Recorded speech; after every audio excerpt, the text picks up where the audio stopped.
La entrevista. La entrevista. Y bueno, está en la línea telefónica Carlos J. Guízar, internacionalista y maestro en políticas públicas, también columnista del diario Milenio. Muy buenos días. Hola, ¿qué tal? Muy buen día, Lilia Seren, ¿cómo están?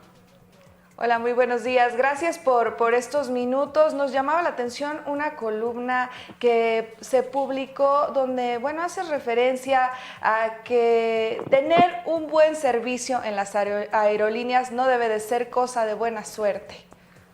Así es, de hecho es uno de los temas aquí que, digo, ahorita que con mayor razón que estamos hablando del aeropuerto y demás. El servicio que tienen las aerolíneas y sobre todo la calidad que deben esperar los propios usuarios.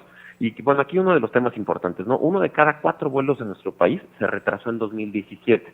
Entonces, y aquí partimos de algo importante, ¿no? ¿Qué significa que un vuelo se retrase o que llegue tarde? Digo, cuando lo hablamos en términos macroeconómicos, pues tal vez no importa mucho, pero ya cuando te pones a ver cómo le afecta a una persona que tal vez tenía que llegar a una cita al médico, o que tenía alguna cita importante, o que por alguna urgencia tiene que tomar ese vuelo y apenas le alcanza, y se tienen que quedar en el propio aeropuerto a dormir porque no tiene para dónde ir. Entonces aquí es importante ver, por ejemplo, las quejas presentadas contra las aerolíneas ante la Profeco aumentaron 62% el año pasado. Las principales que tuvieron pues fue Aeroméxico, Viva Aerobús y Aeromar, ¿no? Que pues bueno, aquí es importante mencionarlo, ¿qué pasa cuando un usuario se queja? Aquí se puede dar uno de los temas que es importante, que sí hay una consecuencia. Por eso es importante que los propios usuarios conozcan sus derechos, que sepan qué es lo que está pasando y sobre todo qué pueden hacer. El tema ahorita del aeropuerto, bueno, pues genera todo esto, el problema de la competitividad que va a tener México, también que pues frena los desarrollos, no nada más de transporte de carga, sino también del turismo. Este tipo de problemáticas que surgen en las aerolíneas también pueden ser las villanas del juego. Sí, de hecho las aerolíneas, y aquí es importante mencionarlo, normalmente cuando te dicen es que se cancela el vuelo por condiciones climatológicas o se cancela por algo que no tiene que ver con la aerolínea, ¿no? Entonces, y aquí es importante ver uno de los temas, ¿no? Para empezar, ponerlo en números. Solo 3 de cada 10 mexicanos han viajado en avión. Entonces, no es algo que sea algo generalizado, ¿no? Como tal, pero pues bueno, partimos de este hecho, ¿no? Pero bueno, aquí, por ejemplo, las aerolíneas son las responsables de que 45% de los vuelos en México salieran tarde el año pasado. Entonces, por ejemplo, solamente el 15% se retrasó por mal clima y 13% por los flujos en los aeropuertos.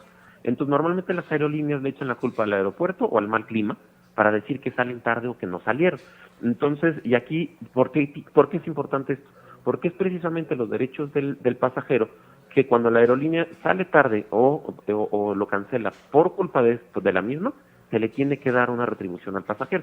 Entonces normalmente lo que le dicen, es que salimos, ya no salimos por culpa del aeropuerto o por culpa del mal clima. Y ahí se lavan las manos para no resarcirle el daño al pasajero. Entonces ahora que estén en unas nuevas condiciones que señalan que la base aérea de Santa Lucía pues solamente tendrá 2 pistas, que no será como lo que se esperaba, pues ¿tendremos más pretextos de este tipo? Pues bueno, ahí hay que ver, digo, no predisponernos, porque a fin de cuentas el proyecto no, como tal, pues no está muy claro qué es lo que se va a hacer. Entonces, por eso, pues bueno, es importante ahí, pues bueno, tomar las precauciones. Pero más allá de eso, pues bueno, con lo que sí tenemos ahorita, pues sí es importante hacer hincapié de que pues mucho de esa responsabilidad de los aviones parados, pues es de las propias aerolíneas. Por ejemplo, para darse una mejor idea, 96 de cada 100 vuelos cancelados en México no salieron por alguna razón imputable a las aerolíneas en el primer semestre del año. Imagínense, 9,253 cancelaciones que tuvieron que ver precisamente con las propias aerolíneas, ya más allá de si el aeropuerto o el mal clima, ¿no? Carlos, Entonces, pues, sí, perdón, continúa, por favor. Sí, entonces pues aquí es importante que nosotros como usuarios, pues a fin de cuentas veamos qué es lo que está pasando, ¿no? Porque mire, para darnos una mejor idea, la empresa nacional con el índice más bajo de operaciones fue Aeromar, canceló 1 de cada 10 vuelos. Entonces, digo, ahí por mucho que sea el mal clima o lo que quieran, pues evidentemente son las propias Es anormal aerolíneas esta las que también tienen que cancelación. agarrar responsabilidad. Así es. Carlos, nos llama mucho la atención este dato que nos compartes de que 3 de cada 10 mexicanos tienen acceso a viajar en avión. Estamos hablando de un 30% de la población de México. ¿Realmente será acaso que no se está tomando en cuenta pues la necesidad de este público que, bueno, es minoritario en comparación a toda la gente que se mueve por vía terrestre? Sí, efectivamente, digo, ya hay aerolíneas de bajo costo que sí han ayudado a que más personas puedan verlo como una opción, pero a fin de cuentas sí sigue siendo un transporte para una clase un poco más privilegiada. Por eso, pues digo, a fin de cuentas, si queremos también promover el propio turismo en nuestro país, pues bueno, es teniendo otras opciones, ya sea, por ejemplo, porque si se fijan, el transporte por medio de autobús, pues tampoco es tan barato, ¿no?, en comparación.